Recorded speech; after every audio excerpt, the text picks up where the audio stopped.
Hello. It's great that we continue to celebrate in the Easter season, but also during this time this weekend was going to be our first communions here at Guardian Angels. And so it's a little disappointing for all of those who are going to receive their first communions and their families. But I'm going to ask you first of all to pray for all of them and keep them in our prayers. But it's not just a time to be disappointed, it's a time to have hope and to have faith, and also share that faith with one another. Think about this. Just because it's postponed means you first communicants have given us a great opportunity. An opportunity to share also the memories of our own first communions. And so I'm going to ask all of you to just remember the time that you received your first communion. Think about things like where it was, what was the day like, who was there, and how did you celebrate?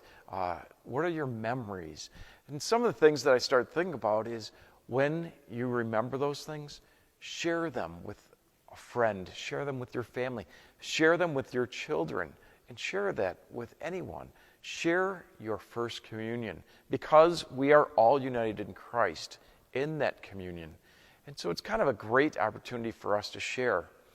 I have to tell you a little bit about my first communion because the things that I remember, I even remember at St. Stephen's in Saginaw. It's the parish that I received my first communion at. And I remember it was a sunny day. It was a nice day. And of course, it was also one of the first weekends of May. But the things that I also remember is I remember how we dressed up. And I remember exactly what I was wearing, a white tie with a red shirt and a blue blazer and white pants. I know I probably looked more like a gangster than someone that was going to receive their first communion, but it was something very special.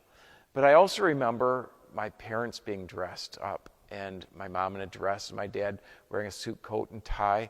And I remember one of the things after the first communion that my aunt made me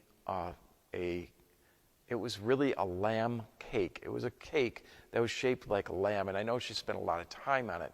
And so it was kind of neat that I remember after also that many of our family and friends came together. Remember that it is really Christ that brings us all together. And those memories of receiving our first communion are really good memories. And share those memories, but also continue to pray for our first communicants as they continue to prepare themselves to receive Christ in that Eucharist.